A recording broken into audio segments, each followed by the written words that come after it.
For the first time, a presidential candidate of Indian origin is now in the political limelight in USA. In the context of current controversy over the use of name of India and Bharat, emergence of Ramaswamy is likely to generate enthusiasm among the Anglophone Indians, who are in fact the ruling class of Bharat. Before discussing the significance of Vivek Ramaswamy in US politics, few words about the nomenclature India and Bharat. According to the chief of RSS, Sri Mohan Bhagwat, there is India inhabited by 125 million Anglophone people, the ruling class. Their allegiance is with those whose mother tongue is English and are conditioned to imitate everything that is Anglo-American. They feel proud to declare ignorance in their mother tongue and look for convent-educated fair-skinned bride. Then there is Bharat, the home of 1,300 million. They are unable to express thoughts in English. Their role is to pay 30 to 35 different taxes, cast vote once in 5 years, and live life of workers, peasants, jawans, and constables. They are used as cannon fodder in any kind of conflict. Sri Bhagwat tells us India is ruling over Bharat. In the context of emergence of Mr. Vivek Ramaswamy, his political campaign is likely to be used by both English and vernacular medium mainstream Indian media to make Indians believe that India and Indians are now out to conquer America, and that India and America are closer to each other than ever. It is noteworthy that people of Indian origin are being drawn to the political limelight of Anglo-American West in quick succession. First, a vice president of USA, a prime minister of UK, now a presidential candidate in USA. These are unprecedented examples of rabidly racist nations like Anglo-American West. The hidden agenda behind this covert plot couldn't be anything else but to position India in the forthcoming proxy war, where last Indian may have to fight China to ensure profit for a US military-industrial complex. I hope I'm wrong.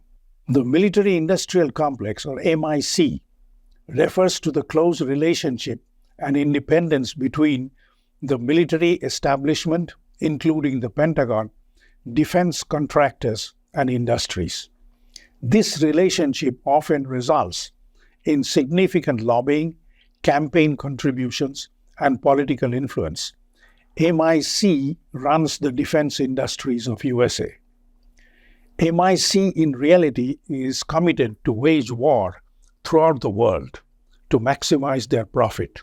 In fact, MIC has deep-rooted influence in key sectors of American society. Defense industries are major employers in many sectors and many regions of the United States, which can make it politically difficult to control their power and influence over the government of USA. The presidential office is simply unable to curb the power of MIC or make sure that foreign policy decisions stay free from their influence. In other words, residents of USA must protect the financial interest of MIC by cooking up armed conflicts throughout the world to create and maintain a market for selling products of armament industries. This explains why, at any given time, armed conflicts pop up in one place or another. Since the end of the last war in 1945, at least 260 armed conflicts broke out in various corners of the world. Of that, about 250 were instigated by the MICs of USA.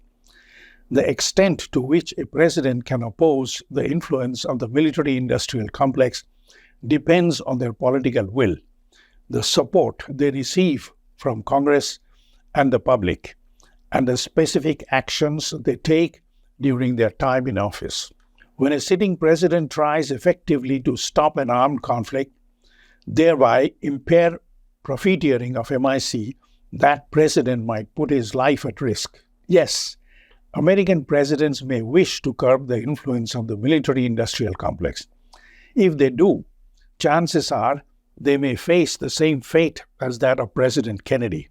Here is an excerpt from the speech of President Kennedy where he is announcing his concrete plan of working with Russia towards disarmament and peaceful coexistence.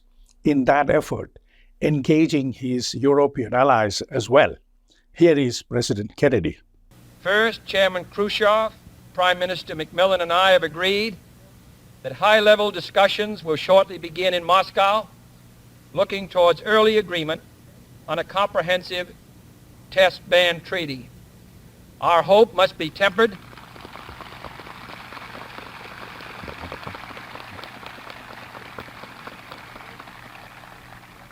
Our hopes must be tempered with the caution of history, but with our hopes go the hopes of all mankind.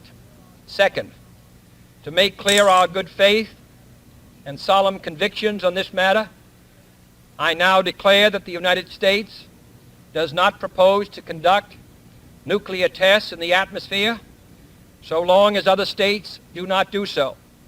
Kennedy was brutally murdered, and the all-powerful media controlled by MI6 succeeded in convincing the world population it was the act of a lunatic. The plot was repeated in the case of Robert Kennedy and Martin Luther King. Here is Vivek Ramaswamy, one of the three candidates of Indian origin running for presidency in USA. He plans to end the conflict of Ukraine and Russia that will negatively impact profiteering of MI6, considering overwhelming influence of MI6 on mainstream media. This should result in overt and covert resistance to his candidacy. Instead, he is being heavily propped up by the mainstream media. Mr. Ramaswamy is openly declaring that his foreign policy will be geared towards ending the war in Ukraine. Note how the audience is cheering. Let's listen to the excerpt. Will therefore be to end the Ukraine war on terms that advance American interests.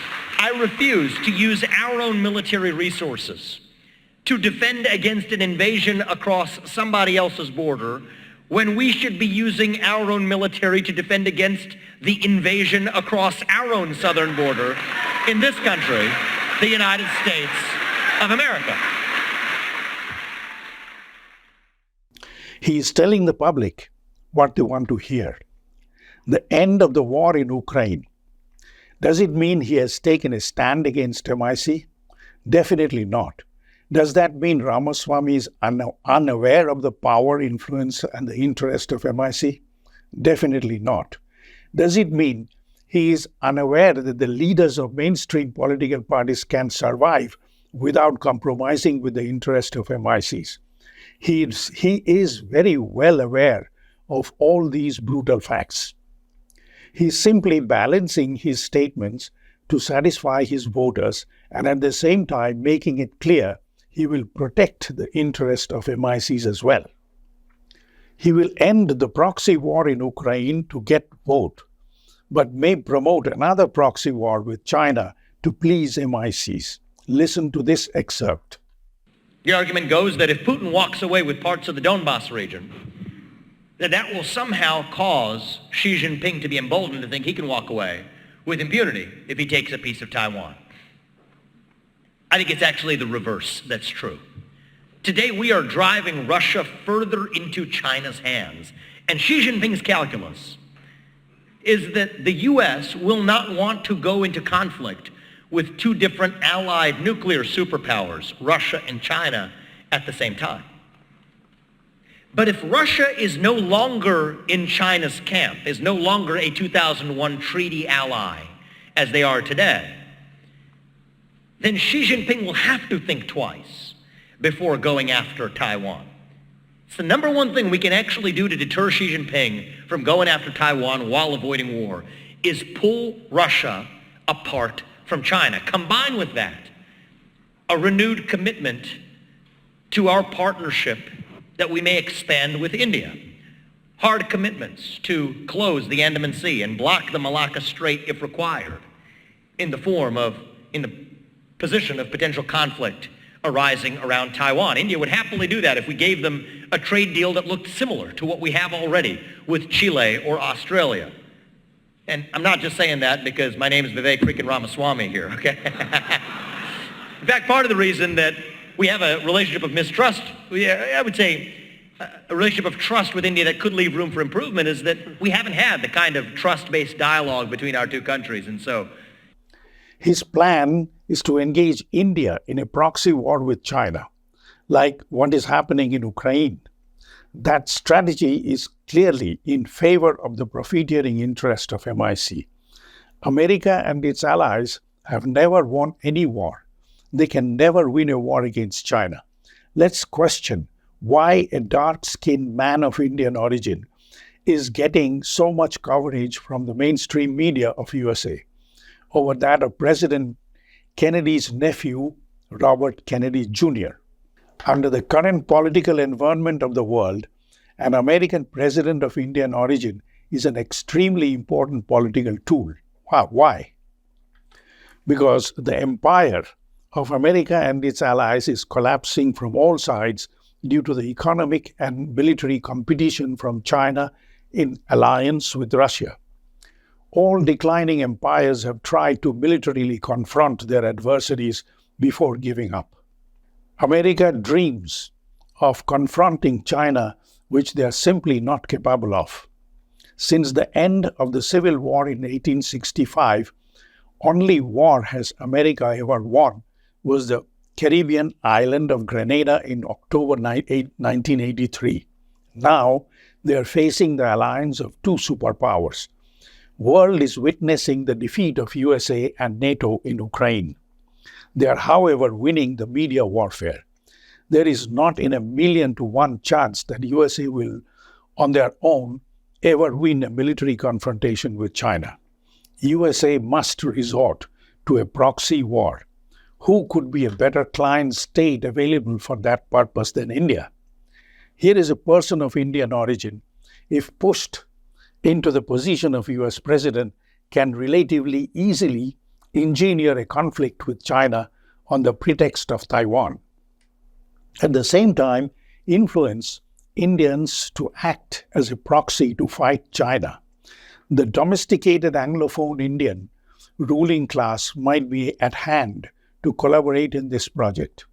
Indian workers and peasant class will be used as cannon fodder. MIC will make their profit. China might be weakened a bit, but as far as Taiwan is concerned, who bothers? Even if it is scandalous defeat for USA in the prospective proxy war, media will turn the defeat into victory with propaganda, as they have done in the case of Korea, Vietnam, Iraq, etc. The above context explains why Mr. Ramaswamy is getting massive media coverage, far more than what the Democratic candidate Robert Kennedy Jr., the nephew of President Kennedy, is getting. So, the question, is he really in favor of ending the war in Ukraine and work to establish worldwide peace and follow the footsteps of President Kennedy?